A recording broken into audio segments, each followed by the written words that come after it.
Hello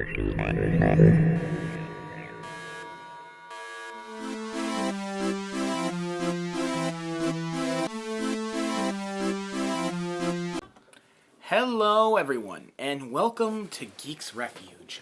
I am your host, Christopher Kane. I am here with Ray and Anthony. Sorted. What's up? What's up? Wasabi! It's the trio. So today we're here to talk about the greatest war, Mass Effect 3. And Dun, dun, shittiest dun. ending. Very shitty ending. Second greatest game in the trilogy. One of the worst goddamn endings I've ever seen for any video game ever. Swear to God, I'm going to go find whoever made that ending and I'm going to beat the living hell out of them. You're going to get Daddy's belt. Exactly. And beat them. That ending was terrible. So Mass Effect 3 is definitely the second greatest game in the trilogy. Would have been the first if it wasn't for that ending. So essentially Mass Effect 3 takes place right after, about a year after the Arrival DLC.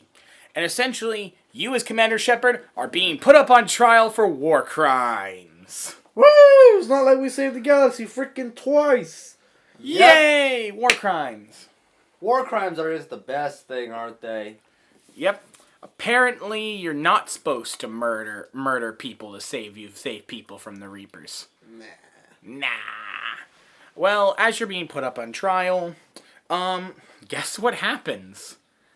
They lose contact with the moon base. That then leads to a Reaper invasion. They couldn't be this close as we're getting blasted to oblivion. See, this is why Shepard should be wearing a GoPro on his helmet at all times so that the people believe the crazy shit that he sees. Yeah, very true. So, Shepard is given command of the Normandy once again. And because he's been given command of the Normandy, he's been given one order. Go find allies. Come back. Save Earth. The galaxy is now completely at war. And you must convince people to join you. And murder the Reapers. Exactly. Now this opens up one of the most annoying micromanaging parts of the game. Trying to build up your war assets. Who here went above max when they were building up their war assets? I went beyond max. I tried to get every single person in the game to be a part of my team. Beyond max. Nah. I was only at 50% because I didn't know what to do to raise it any higher. Yeah. It had an interesting premise. You could play the multiplayer to help improve, but in the end it didn't really help. By the way, this is the first game in the series that actually introduced multiplayer besides the campaign. And in my opinion, as soon as you beat the main game, multiplayer is the only reason to play the game afterwards. There's no reason to go back and play it a second time besides DLC, but that's a different story. Yeah. It's pretty linear. This is one of the more linear of the stories. So you get to the council, and of course, as usual, the council's no help at all. And Houdina has been the new human member of the council since Anderson stepped down, which is kind of sad. So essentially, you now need to go and find the Primarch. The Turian Primarch. Yeah, who's the leader of the Turians. If you can find him, you can convince him to join a summit that could get the Turians on your side, along with the Krogans and the Solarians. Now, one of the interesting things is you have these schematics that you got from Liara that will allow you to create a weapon that could wipe out all the Reapers. But you have to prove to people that this weapon could work. Now, that's really hard to do, of course, because you need to get people on your side so you can start doing this stuff. Now, you get a small team at first. It consists of James Vega. Who wants to talk about Vega? I got this. Fuckboy Vega. James Vega is basically that one guy in the back of your classroom that's always like big and buff and tries to act tough, talking about you, Selvin. But tries to act big and buff, and then is secretly like really emotionally broken on the inside, but is just trying to be your bro as much as he can when you really don't want him to be. Yeah. I don't know if he reminds me a lot of a certain person with the initials R and J. But he's like, "What's up, bro? Huh? PC principal?" And he also looks like one of those douchebags from the Jersey Shore. He's not that cool. He's a Marine, and he gets pissed off at you because you're Commander Shepard? Whatever. However, later I'm going to tattoo my sign to my back, to your sign to my back, which is creepy as all hell. Your sign? Yeah, the N7 symbol. So after that, you then have Liara, which is Ray's favorite person, even though she's not really that special. But Liara, she is of course, Prothean scientist and thinks that she can help you build that weapon. And Liara's on your team again. Now you come here, and depending on if Garrus survived the suicide mission or not, which of course he did. He better. You find out that Garrus is there.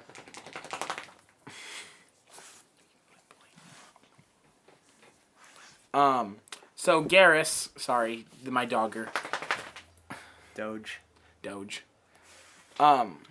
So Garrus, he essentially is there, and he's for some reason the strategic advisor for the Turians on Reapers. And you find out that Commander Shepard and that the Turians highly respect Garrus now for some reason, even though before they didn't respect you or Garrus.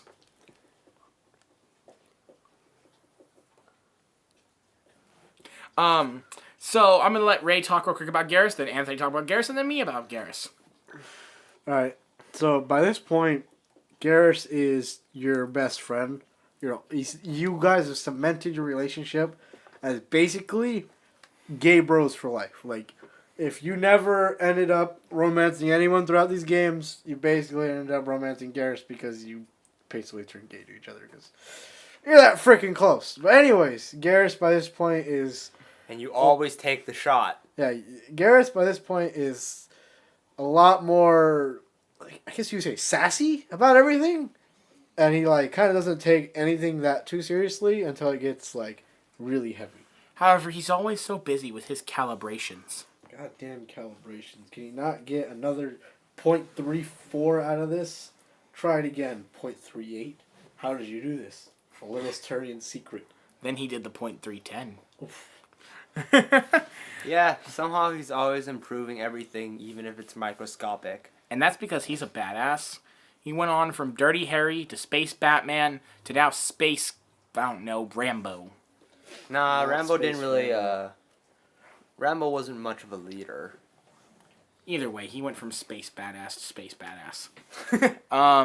So after that, you then find a guy named Primarch Victus, and he could be the next human Primarch.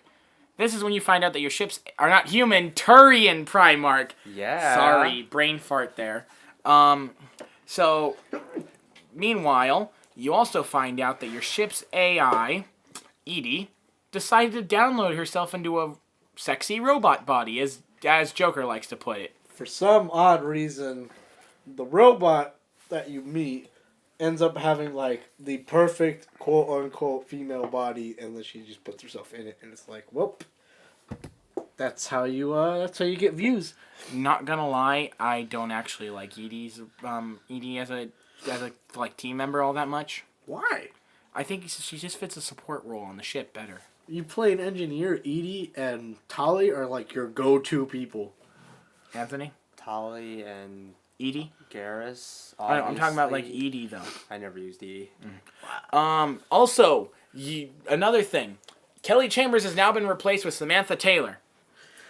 I thought she was replaced in the second game. No, she was in the second game. Oh. Samantha's in the third game. Samantha Taylor isn't she technically the first openly lesbian character in a BioWare game? She's the first openly gay character in a BioWare game. Yeah, and then there's also Cortez, who's also the first. But you openly don't gay. find out that he's gay until a little bit later on if you actually go talk to him. Yeah, and you find out that his husband was killed in a collector attack. Collectors are from Mass Effect 2. Well, so those are Cortez is your shuttle pilot, Joker's your normal pilot, and Taylor's she's your attaché. At least she doesn't bring it up every 5 seconds. So essentially after that, here's the one thing that pissed me off about Mass Effect 3. Going to the war room and hearing those two ladies talk.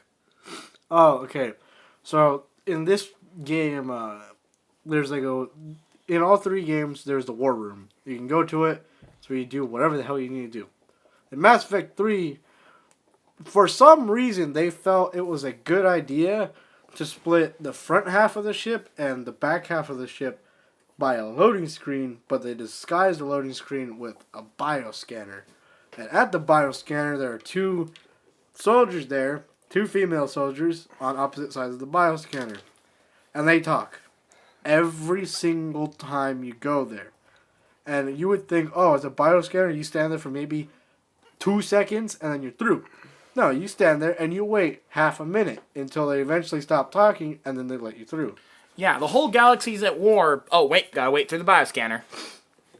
It's just dumb, and I really don't think they should have included it. It was dumb. And then they also brought back the fuel consumption system that the Normandy had in Mass Effect 2. But this time, probes were unlimited. Thank God. Oh, why would you use a probe? There's no reason to. Well, you can get extra war assets from probing planets. Like, you can get Predator missiles. Literally, you can get Predator missiles. I don't need no Predator missiles. I got my Widow sniper rifle. I'm good. You could just drop a ship on them. So Exactly! So after that, you then have the summit, and you find out that there might be a cure to the genophage. You team up with your buddy Rex, and then I usually take Garrus and Liara with me because I don't like what's his name, I don't like James at all. He just annoys the living hell out of me. He's like the bro guy. Bro. Hey, bro. I'd rather have Hulk Hogan as my teammate. What are we gonna do now, brother? But that'd actually be kind of badass. Hulk Hogan is a massive. Why would you want Hulk Hogan as a teammate? All he would say is, brother. Let's fight some Reapers, brother. Let's not get off track. But okay, so after that, you go to Surkesh, which is the Solarian homeworld. You've now seen the Solarian homeworld, and it's basically just a jungle planet. Pretty cool. You get to see a lot of stuff. You get to see a reference to the Layer of the Shadow Broker DLC. And you get to meet Warden Kirahi. I mean, not Warden Kirahi, Major Kirahi, who used to be the captain from Mass Effect 1. He tells you, remember, Shepard, hold the line. And he's just a great meme. When you land on this planet, though, nothing really goes according to plan, and nothing really is very diplomatic at all whatsoever. You also meet an old friend. And at this point, you go up the elevator. We already mentioned Rex. No, another old friend. You go up the elevator. Morden! You walk through and How you could see forget Morden? that yellow and red armor, that missing ear thing, whatever the hell they have. And you're like, it's our good old buddy, old pal Morden. And his and a funny little quote, your objections have been noted. Oh yeah, he shocks the guy. He goes, your objections have been noted. It's amazing. And then he's essentially there trying to cure the genophage. Which is funny, because Mass Effect 2, all he ever did was defend how making the genophage was important. But now he's cured it. And now he wants to spread the cure to all the Krogan girls and boys. You also meet Eve, who is a female Krogan, the first female Krogan you ever meet, which is pretty interesting. After that, you then have to fight the Space KKK, Cerberus. They show up this time. Somehow they got past all of Surkesh's orbital defenses and landed on the planet. And they're here to screw things up for everyone. So they're like the Trojan god. They're here to kill the female Krogan. Because they're trolls, and nobody likes them. Yeah. So after you fight Sir Cerberus and you escape, you see that Eve can also fight because she kills a Krogan. She kills a Cerberus soldier with a Claymore shotgun. The Claymore shotgun, this is just one of the few guns we're ever going to talk about, is designed by Krogans, for Krogans, mainly for Krogans. It's basically like you took 12 shotguns, put them all together, gave that thing recoil like a donkey, and then it only gave it one shot. Oh, and then also did a satanic ritual to bless it with Satan's powers. Exactly. It has some of the most ridiculous damage ever known as a shotgun. Wouldn't be surprised if it could take down a Reaper. Yeah, it probably could. Okay. It's the 10 post rifle. If anyone knows what that is. Okay. So after Surkesh, you then you can do missions on Tuchanka, or you can meet with Grunt on the Rachni homeworld. Grunt! I am Krogan! And Grunt's just gotten better. He's gotten way more personality, and he's funnier. There's a certain thing about this game with the DLC. One of the DLCs is called From Ashes. You go and wake up an ancient Promethean that becomes a part of your squad. You mean Prothean? Promethean. Sorry. You been watching that movie a lot? Maybe. Leave me Sorry, alone. Ridley Scott. Prothean, named Javik. Now, Javik's an asshole just because he's old and doesn't care about anybody. And everybody's dead that he knows. He's like an alien Jamaican Commander Shepherd. Yeah, it's like at this point he doesn't care what's going on anymore. Like, he already has given up all hope, but he's helping you anyways just because he thinks you might have the smallest sliver of a chance to beat the Reapers. But the thing about Javik is, if you take him with you when you go to meet all of your old squad mates, they'll all ask you questions about who he is. When you go and pick up Rex will be like, "Who's that?" And you turn to him and you say, "A Prothean." And he looks at you and he goes, "Sometimes, Shepard, I wonder if the Normandy is a spaceship or a walking circus." More of a walking circus. But you also meet Arlac Company, his grunt special squad that he's in charge of. They're an elite Krogan unit made up of all the Krogan clans. Oh my god, I sounded like that one Krogan from Mass Effect 2. That was funny.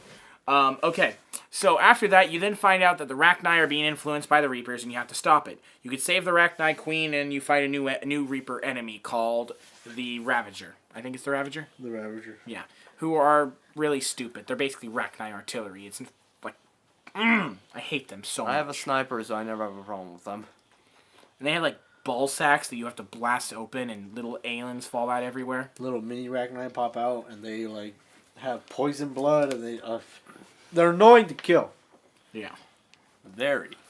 So after that, you can try to either save Arlac Company, or you can give up on Arlac Company and let the Rachni Queen live. I let the Rachni Queen live. I let the Rachni Queen live only because Grunt is there. Yeah. Grunt still survives if you let the Arachnid Queen live. Depending on if you had him, If you had his loyalty. in Mass Effect 2. If you didn't have his loyalty, he first off probably will die in Mass Effect 2. Second off, he doesn't die in Mass Effect 2. He dies in Mass Effect 3 if you pick the Rachni Queen. Yeah. However, he has a pretty badass cutscene. Like there's like 9 or 10 Ravagers in a room, and that's the only way you guys can get past. And you tell him, "There's the only way out. What we're supposed to do?" And he's like, "I got this, Shepard. You go. I'll hold him back." And you run away, and like you nod to him, like you're saying your final goodbyes, and you run away.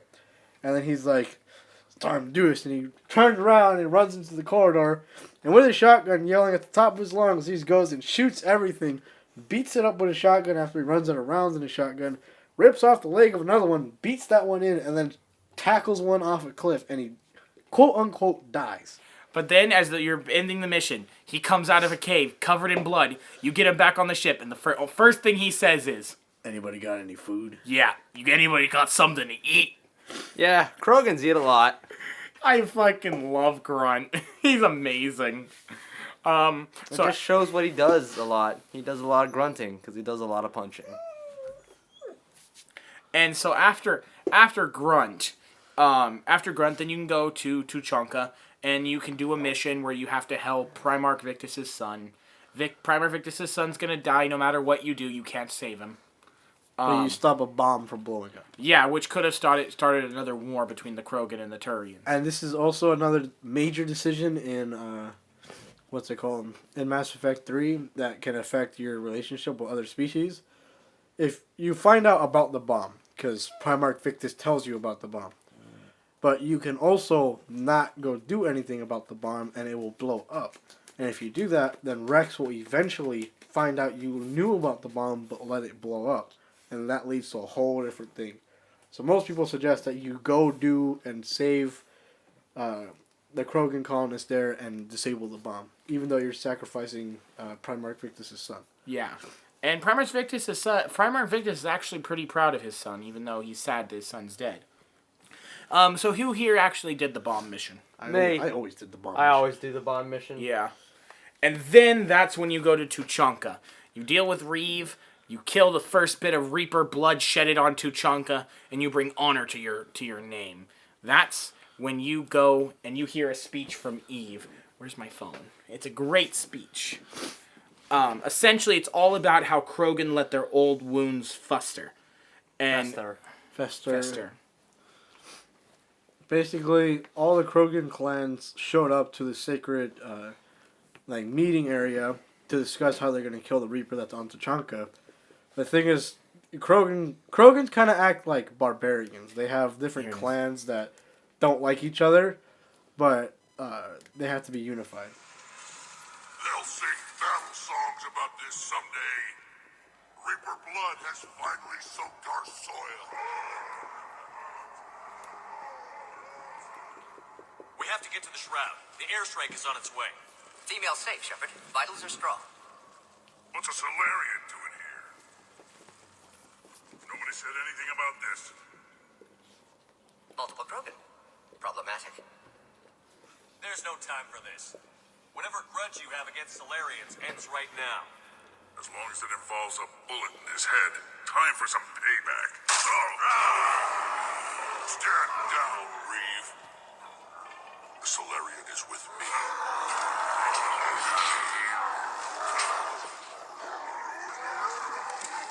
Enough!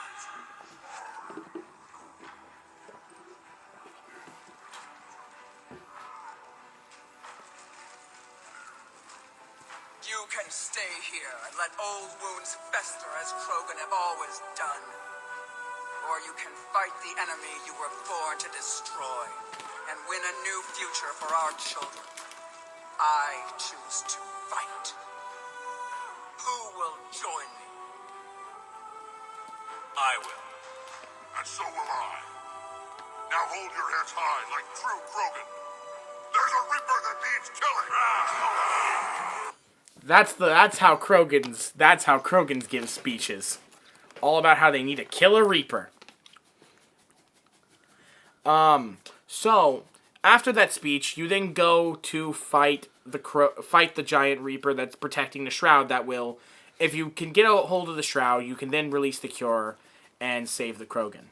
You can also sabotage the Shroud and get Solarian support. But I don't recommend doing that if Rex is the leader of the Krogan at all. I don't recommend doing that, period. It's wrong. You're basically considering genocide to the Krogan. Now here's the thing. This is where you get to see one of the coolest things ever. A giant Thresher Maw, the mother of all Thresher Maws, wrestles a Reaper to death. Who else thinks that's awesome? Yeah, that's pretty cool. Yeah. And then here is also where, if you played a Renegade Shepherd from the first game to here, by this point, you can do probably one of the more sneaky and messed up things in this game, where you can tell Morden to send the elevator up, like he's going up to cure the genophage, but not only not cure the genophage, but tell Morden to stay alive and hidden and give you more Solarian support. And it's one of the douchiest moves you can possibly do. especially, but the other, if you don't do that, there's no way Morden's going to survive. Morden will die anyways. He will die. Unless you do that. But if you do that, you lose support of the Krogans in the later game. Yeah. They find out and they hate you. Yeah, and Morden's death will hit you hard, though. He's the first loss in the game. Then... Many more to come. Yeah. And then right after that one, you're the big hero. Congratulations. You're a big hero now. Shepard's cured the genophage. Now you go to the Citadel, and guess what? The Citadel's under attack by Cerberus! Somehow. Some way. And basically you fight your way to go see the Solarian Counselor, and that's when you meet this bastard ninja named Kai Lang. And this is where, if you played the second game, and you kept... Thane alive. Thane alive. Why did I say Kane? Thane alive. Thane will be there protecting the Solarian Counselor. And he will fight Kai Lang. Like a true badass. He will fight another assassin, but will die. And it will hurt. It will hit you hard. Like, you thought Morden was sad dying? Thane dying is even more sad. I mean, the Solarian Counselor stays alive, but you lose another member of your crew. Now, granted, he doesn't die right away, and he says some stuff to you, which makes it even worse. Yeah, and on Thane's deathbed, this is what you hear.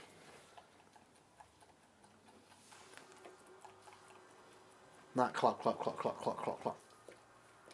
Commander Shepard, That's just my dog. my father mentioned you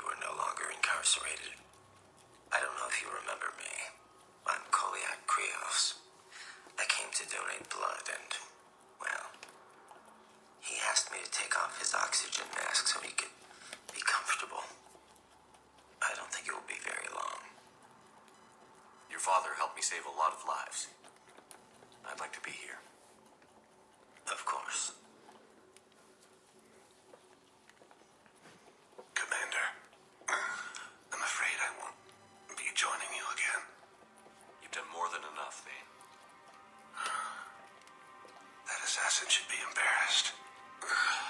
A terminally ill Drow managed to stop him from reaching his target. I'll pass the word along. There's something I must do before it gets worse. I must...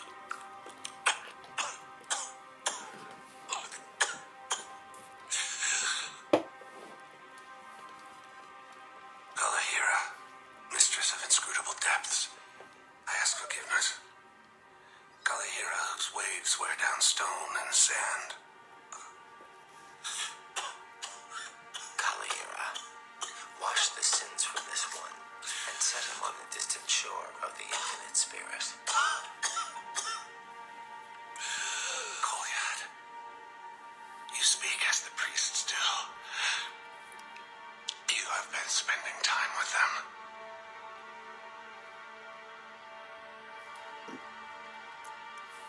I brought a prayer book. Commander, would you care to join me? Kalahira, this one's heart is pure, but beset by wickedness and contention. Guide this one to where the traveler never tires, the lover never leaves, the hungry never starve. Guide this one, Kalahira, and he will be a companion to you as he was to me.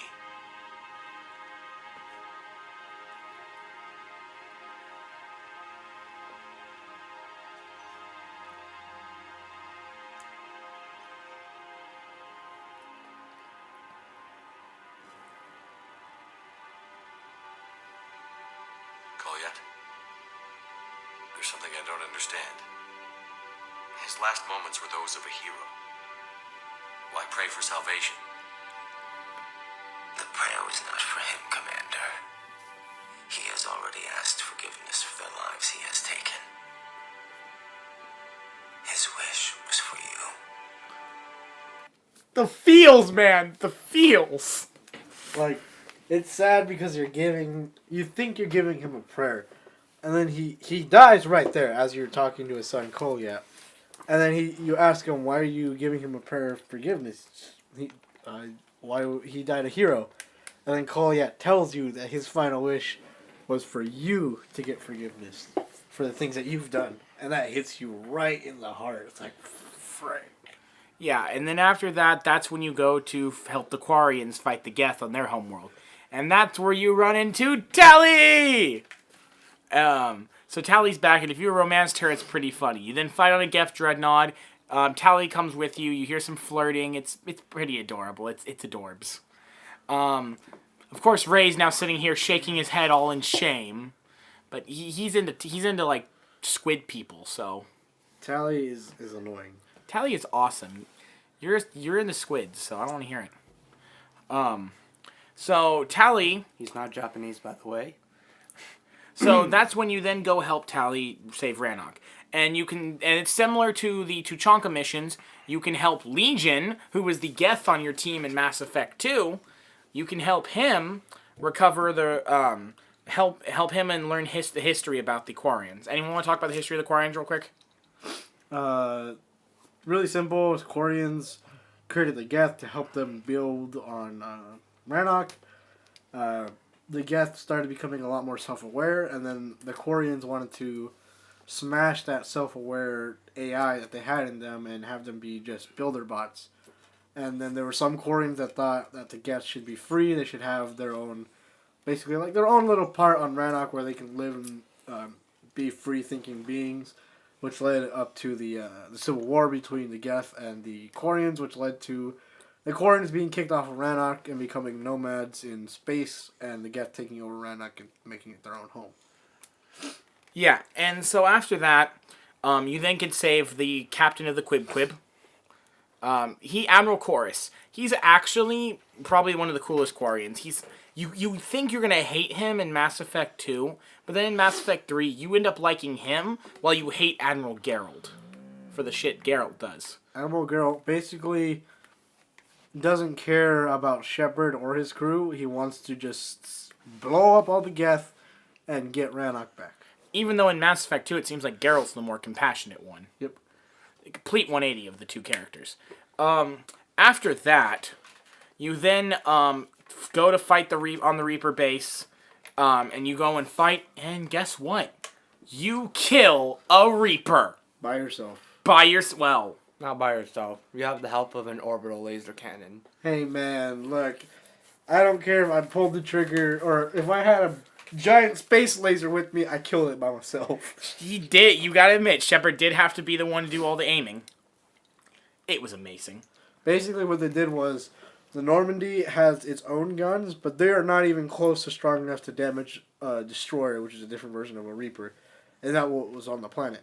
So what Edie did in quick thinking was hook up the laser of the Normandy to a handheld guided laser system that then connected to the entire Quarian fleet that was up in orbit. So wherever you designated the laser, every single one of their guns would fire on that point. So you designate the laser and you hold it on the Reaper, and after about 5 to 10 seconds, it would lock on, and every single Quarian ship would fire as many rounds as they could at that Reaper. And it slowly did more damage as it got slowly closer to you until you get to... Technically, my favorite part is when the Reaper is right in front of you. Like, you can feel the heat coming off the Reaper, and it's charging up its laser to kill you, and you get that final little ding, and just hellfire rains from above and blows up a Reaper right in front of you, and it's probably like one of my favorite scenes of the whole game. Yeah, they killed the Reaper, and they didn't need a worm to do it. Yep. Yeah. However, then here's another one of the sad moments in the game. Depending on what you do here, will get you either one alien race, another alien race, both of them, or none of them. You can either let Legion continue a download, and all of the Geth will have Reaper upgrades, and they can kill all the Quarians. You can either not let Legion do it, and let the Quarians kill all the Geth. Have loyalty from Legion and Tally, and then save both of them. Yeah, and that one leads to Shepard just fucking bitch-talking the entire Quarian fleet. And at the end he says, Kila Salai, which is like, oh, my home. And save both of them. But if you don't do one, Tally, if you let Legion do it, and you don't have Tally's loyalty, Tally will kill herself. Even if you do, I think she still kills herself. No. If you have can Tally's save both of loyalty and Legion's loyalty, then Tally won't kill herself. Yeah, and you can save both of them. If you don't let Legion do it, Legion will also kill himself, won't he? No, Legion always dies. No. Well, Legion technically uploads himself to the server. If you help both of them, Legion uploads himself to the server, so that way he can control. He gives all of the Geth free thought, which destroys the Geth hive mind and lets the Geth become individuals. After that, you have a heartwarming moment with Tally sitting on the planet Rannoch. This is one of the few times where she takes off her mask, which is super rare. And almost has a heart attack doing it. Yeah. And right after that, you get a picture of Tally, and it's the biggest letdown in the entire series. Behind the ending. She gives you a picture of her quote-unquote face, but people found out that all they did was they took a picture of an Indian model, and then they just photoshopped it, made it really white out, and then changed a couple features, and that was it. And it was BS. Yep. That's not what Tally's face looks like. We never got a true image of what a Quarian looks like underneath the mask, especially your best friend. Yeah. RIP. After Rannoch, you then get your fleet together, and right before anything, you find out that Thessia, the Sari homeworld, is under attack. There's also some loyalty missions where you can meet into your other teammates and stuff, but they're not important right now. Miranda? Oh, Miranda's loyalty mission. We're going to let you know this now. We're not going to go into detail, but you go to the Citadel as much as you can so you can correct all your old teammates from the previous games. You can go talk to all your teammates from the previous games, but make sure every time you check your email, if there's a message from Miranda saying, meet me at the Citadel, meet her every time. If you do not, she will die. Meet everyone is honestly what I would tell you. Now, after this... I couldn't find Jack half the times. That's true. After this... you go to Thessia, and you get stuck fighting Kai Lang again while it's being invaded by Reapers, and you have to kill dragons. Also, if you have the From Ashes DLC and you have Javik, bring Javik with you. Yeah. There is a very interesting conversation between Javik and Liara at the end of this mission. About the history of the Asari. About the history of the Asari and the Proteans themselves. It's a very heated argument, but it's shows you why I love Liara so much.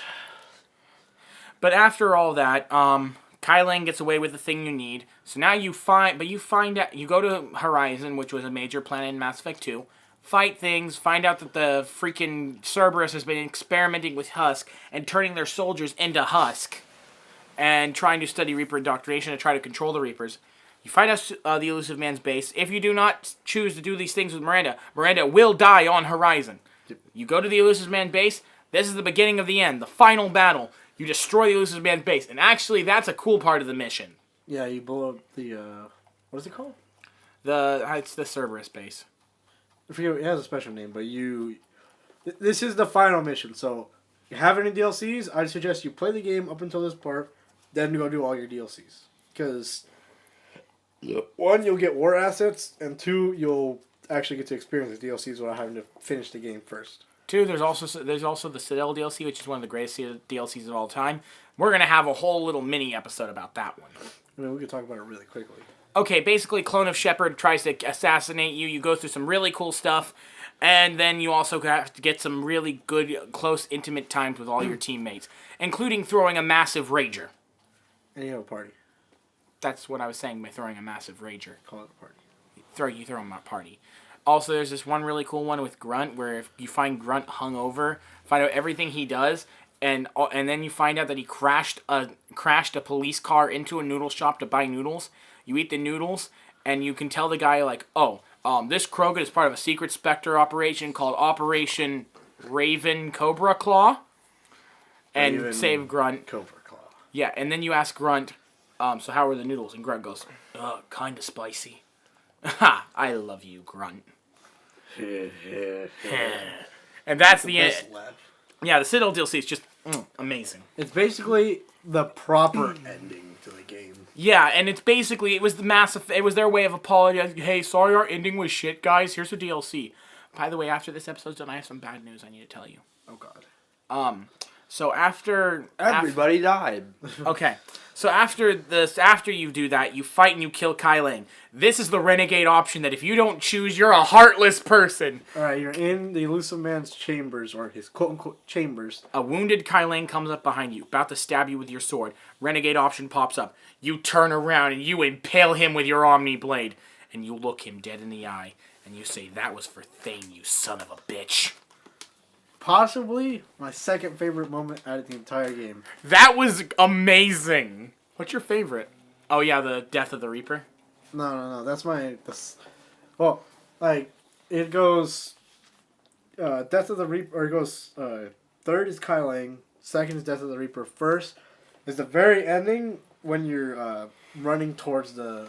That was a pretty good scene. That's probably and my it favorite could have scene. been amazing, but they screwed it up. Well, no, I don't mean like... We'll talk about it when we get there. So after that... You know, the hardest final boss in the game.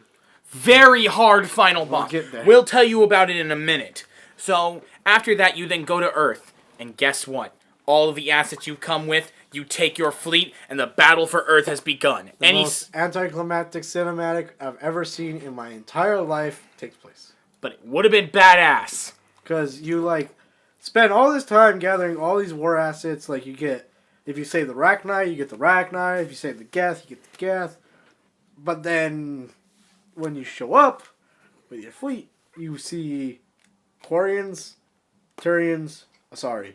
I saw Geth and Solarian ships, too. I didn't see Geth or Solarian ships. I And guess. then if you save the Krogan, you don't see a single goddamn Krogan until almost the end of the game. Yeah, Until you see Rex. the Krogans you see the Krogans planet side. No Krogan ships. But I got Geth. I'm sorry. I guess extended cut too also. I have an extended cut. I don't like the extended cut all that much. Like, it's good, but it's stuff they could have added at day one. Whatever. Anthony, any comments? I don't have anything particularly to say about the ending. Something they already didn't cover. Yeah. Okay. Now this, I want to talk about this. This is my favorite mission. Like, I like all the other missions, but this is my favorite mission. The Battle for The Earth. Battle for Earth is my favorite mission. One, because it's actually kind of hard if you do it on Insanity. Yeah. Because they just throw everything they have at you like they're supposed to. And two, it's just like, you're fighting in London, man. You're taking Earth back. The first trailer for this game was called Mass Effect 3 Take Earth Back. And you fought in London, and it gave you the message at the end. Take Earth back. That's what you're doing. Did you know in the original concept art there was actually going to be 5 different cities you fought in? You were going to fight in Paris, Washington, D.C., New York, Munich, and London. But then they changed it because of EA. God damn EA. What's it called? EA ruined Mass Effect 3. You get on a shuttle, and you, what's it called?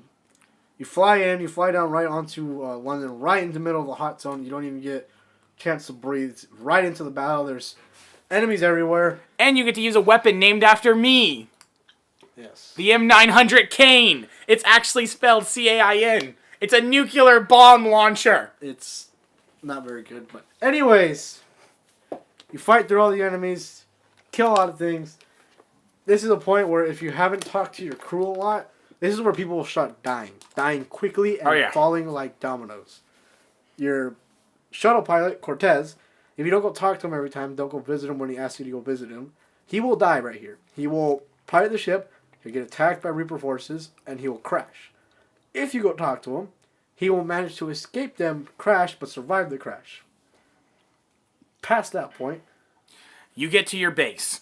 This is where you get to have a few moments with all your teammates. There's a computer, a comm room. You can go in there and you can talk to a hologram of every single teammate you've ever had in Mass Effect. You'll all go reminisce, you'll all talk, you'll all have a good time, and then you leave. Then you go to talk to your other teammates. By far, the best talk is when you go see Garrus. You two talk, and this is the first thing Garrus says to you. If we don't make it out of here, I will meet you at the bar, and wherever we go after when we die, I'll meet you at the bar and drink you under the table. Bros to the end! And then that's when you give the final speech. I don't really think it's a good speech, and do you think we should show it or no? I don't think we should show it, but we should talk about it. The final speech... Also, bros in the afterlife. Bros in the afterlife. And this is also like the second part of where you... You guys don't think you'll be too busy calibrating in heaven? Nah. I think all the guns will be perfectly calibrated for Garrus. That way he doesn't have to worry about them anymore. He's going to calibrate farther than perfect. So it'll be at 100%. He'll get it to 101.1. It's like, alright, Garrus, that's impossible, but thank you anyway. And he'll be like, not good enough. Can't you squeeze 101.3? Or 0.2. Or 0.7. I don't know. This is where you also get to you get to talk to everybody. You get to talk to all the old teammates in the comm room. And this is the second to last part where whoever you've romanced up to this part will give you like a kind of like a little longer dialogue than everybody else. So if you were a female speech, if you were a female shepherd, any of the male characters you romanced, you'll talk to them for a little bit longer. And tell them you love them at that point. If you're a male shepherd, then whatever female character you romance, you'll tell them that you love them at that point. For me, the best one out of all of them is probably Liara's. If you romance Liara, because I've done a playthrough where I've romanced every character on the ship, and every single one of them says kind of like some random bullcrap that is like very generic. Because Liara's an Asari, it's special. You basically fuck. You know what? No, you do not. You're around dead people. Mission quickie. You're around dying people. Dead, dying, it's all the same. Technically, Shepard's a zombie, so. And you get to talk to everyone. You shoot some stuff because they try to get over a wall. And you get to talk to Rex, Javik, and this is the last two people you get to talk to. Yeah, and then you give a pretty it's actually not a best speech. It's not the best one in the Mass Effect. It's just saying, we've done it, we've made it, goodbye, guys. Also, if you talk to Javik, if you have Javik and you talk to him by this point, you will have earned his respect. He'll tell you that he respects you as a soldier, and then he tells you he'd gladly be your friend, which kind of melts your heart a little bit, because got underneath the Prothean's hard skin. And Like, oh, you're not an asshole. basically, you're Well, he not kind a of still is, but you know. Yeah, but hey, he's not a bigger asshole than you thought he was. He actually kind of has a heart underneath all the dead. You're ash. just below Donald Trump, but right above Hillary Clinton. You're in that sweet spot of Bernie Sanders. Oh, we need Bernie Sanders. I'm just saying the 1% need to stop. Okay. Well, then again, he might just die a little later on podium. Yeah. Heart attack on Inauguration Day. Where are my liver pills? Let's get back to this. So Final mission starts. and it's a good mission actually. Very good. Now, real quick though, before the final mission, if you really listen, there's this one sad scene where you hear a medic trying to talk to a woman on the comm, and you hear about how she's trying to help a soldier who's bleeding out, and that there are Reaper forces coming away, and that then it darkens out. Yep. You know that woman died. So the battle begins. Very good battle. You launch nuclear missiles at a Reaper Doesn't even phase the damn Reaper. Doesn't even phase the damn thing. So you're like, you know what? Fuck it. And all of you charge at the teleporter. The funny thing is, if you look at the Reaper's sovereign. It's not. Is it Sovereign? Reaper sovereign. Oh, and then Harbinger comes. Oh yeah, and then Harbinger comes. You blow up Sovereign, and then Harbinger shows up. He's like, "What's up, motherfuckers?" And he kills Forget you about all. me. But here's the thing. Go Leroy. Now here's the thing. If you have the extended cut and you choose, and when you romance, bring the person you romance, and you bring Garrus with you on that last charge. Of course, because then the person you get both of them on the Normandy so they could escape, and whoever you say, it's the same dialogue, but it's "Please don't leave me," and Shepard goes. Liara's dialogue is better than everybody's dialogue. I prefer. For some reason, like you hate Liara for some reason, and you love Tali. But Liara's romance scenes throughout the entire Mass Effect 3 game are better than everybody else. I'm not going to disagree with you on that one. Like, the things she tells you, and then, like, the things she does are, like, way better. I still think Tally's a better relationship, but I can agree Liara has the better scenes because they pay more attention to her. I mean, the second to last thing when you're talking to everybody, Let's bond. But Shepard's just like telling you, just go! And then you continue the charge. Anderson's there. You're all basically Leroy Jenkins it. Sovereign comes, blows everyone up. You get up. You're heavily injured. You start moving. You start moving. You're moving. And then that's when the final boss. The final boss in the game. The Marauder. He walks up to you and he shoots you. And you, guess what? You have a Carthanax pistol. Fully upgraded. Does triple damage. You shoot him once. His shields go away. You shoot him a second time. And he falls dies. over and dies. But All that in right slow there, motion. the final boss. That was a badass game. the hardest boss ever. They need to make a DLC all about that Marauder's life.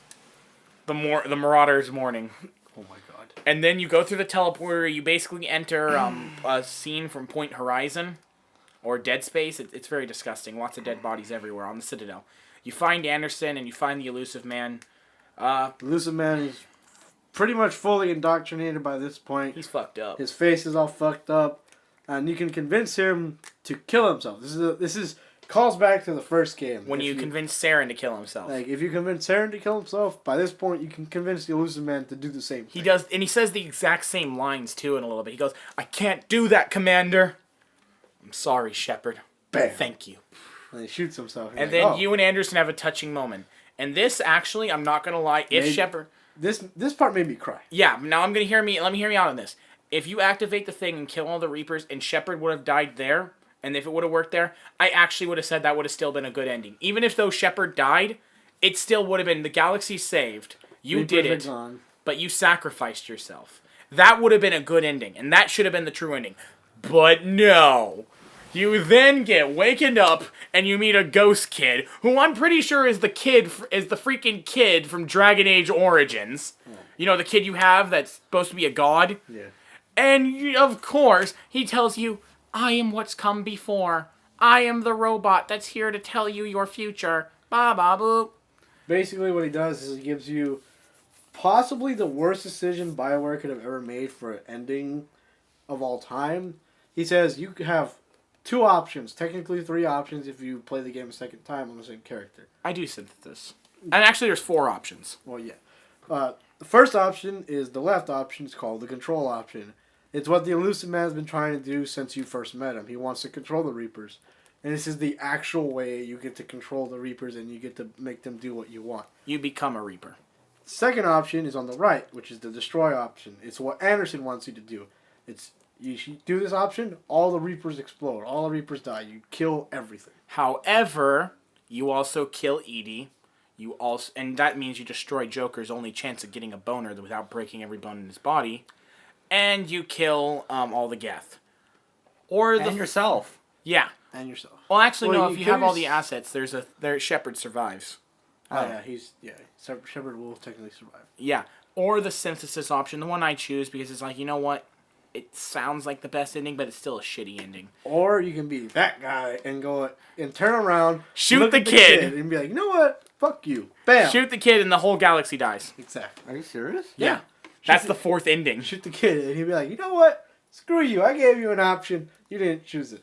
Screw everybody. They'd be like, what, boy? Did you just shoot me, boy? I'm going to kill all y'alls. And then, he yeah, blows everyone up the dies. universe. Yeah, And then blows up the Synthesis galaxy. Shepard just jumps off the Citadel and commits suicide.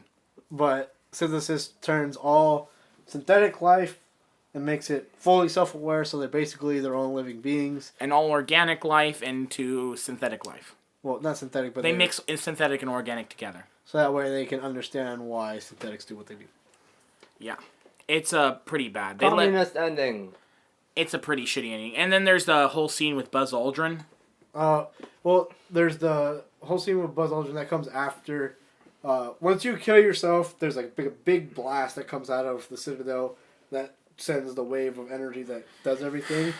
And the Normandy is escaping, like, as fast as it can go. It's like on fire. I don't know how it's on fire, but it's on fire. And crashes on Felucia. Basically. Like, they're going. They're trying to get away. Joker's moving his fans the fastest I've ever seen his goddamn hands move. He's like, Jesus Christ, Joker, calm your tits. But anyways, You're not Morden. they just almost escape the energy barrier, and they get sucked in, and you think, oh, there goes the crew. Everybody just freaking died. But it cuts to a scene on like a nice planet. It's got a beachfront side. Looks perfect. And then you see the crashed Normandy ship. And you think, oh, well, everybody's obviously dead in there, even if they just crash. Door opens. Joker walks out. How he's walking and not breaking all his bones, I have no idea. Joker walks out. Edie walks out. And If then the whole Edie crew, survived. If Edie survives, then the whole crew slowly walks out. Everybody survived. Happy ending. And then Buzz Aldrin shows up. Yeah. And tells a little story. And then you get this weird thing where you feel like, wait, was it all just a story then?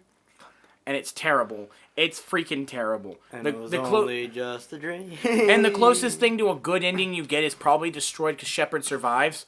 But it's still terrible. It's a bad ending. Like, after the credits roll, and it's like 15 minutes of credits. It's like long-ass credits. After the credits roll... Not Assassin's Creed credits. Well, not Assassin's Creed, but after the credits roll, if you chose Destroy, and you have max war assets, there'll be a second and a half little clip of Shepard's chest. 1 second. What? You have to have max war assets, have to have the whole galaxy conquered by playing multiplayer, and you have to commit a blood ritual where you sacrifice several orphans and baby goats just to get this ending where Shepard's limp body appears, and you see it breathe for a second. Boom, ending of the game. Fuck you, BioWare. And fuck you, EA. And that's Mass Effect 3's ending. The worst ending to any game series at all.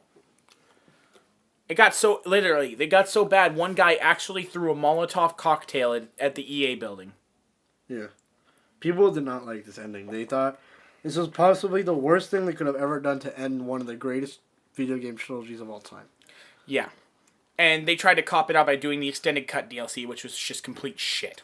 And then the actual DLC, that was the quote-unquote, like, hey, we're sorry that we messed up you guys' dreams and fantasies about how this game could have ended. Here's the Citadel DLC. Here, have some fun, drink some beer, party. Like I said, even if it was just you and Anderson died in that scene where you were touching with each other, that would have been a good scene. That would have been... That makes you and Anderson sound like gay lovers. Sorry. You weren't touching each other. Sorry. Phrasing. You and Anderson were stuck together and you were just laying there as you both slowly bled out to death after saving the galaxy. Okay, we didn't talk about this part. We skipped over it. But the death scene of Anderson made me cry. This is the I cried when Anderson died. Because you're sitting there, right? The elusive man just killed himself, or you shot the elusive man. Anderson's slowly dying right next to you. He's slumped on the floor. You just hit the button to blow up the Reapers. You think you won. So you slump against Anderson, and you sit there, and you guys kind of talk to each other for a little bit. And then the last things he says to you while he's You looking... made me proud, son. Yeah, he says, "You made me proud, son." And then his head kind of slumps forward. And Shepard's looking off to the right. And he's like... He says something to Anderson, and he's like, "Anderson?" And he looks over, and Anderson's just sitting there dead. And it makes you hurt. Because you felt like you actually lost your dad right there. He's like... Because he's been your dad since the first game, basically. Your stepdad. There's even a theory that he actually is your dad. That would There's be for everything. amazing. Honestly, it would make sense. For example, with all of them, you don't ever hear anything about Shepard's dad. Colony-born, like even in Spaceborn, you don't hear about Shepard's dad. So there's a chance Anderson might be your father. Just Shepard's saying. not black. Yeah, but That's a major thing. Shepard's not black. Not Yeah. to be racist, Shepard's not black. well, you can make Shepard black. You can't, but that's not true Shepard. But yeah, but it's just a theory. But it's just a theory. Don't even- Game theory. Okay, but so that's Mass Effect 3, guys. It's a great game and could have been the greatest in the series, but it was ruined By a shit ending. by a shit ending. We would talk about multiplayer, but it's pretty basic. It's a good multiplayer, but It's a wave-based shooter. Portia's life. it had one thing that was going to be in the game that they got rid of that would have made it even better. But it was basically going to say, well, how you can take one guy and you can make him. Yeah. He was actually going to become a companion on the ship with unique dialogue, but they didn't do it. Should freaking do that for Andromeda. Yeah, but that's Mass Effect 3. Well, have a nice day, everyone. We'll see you next time in the Geek's Refuge.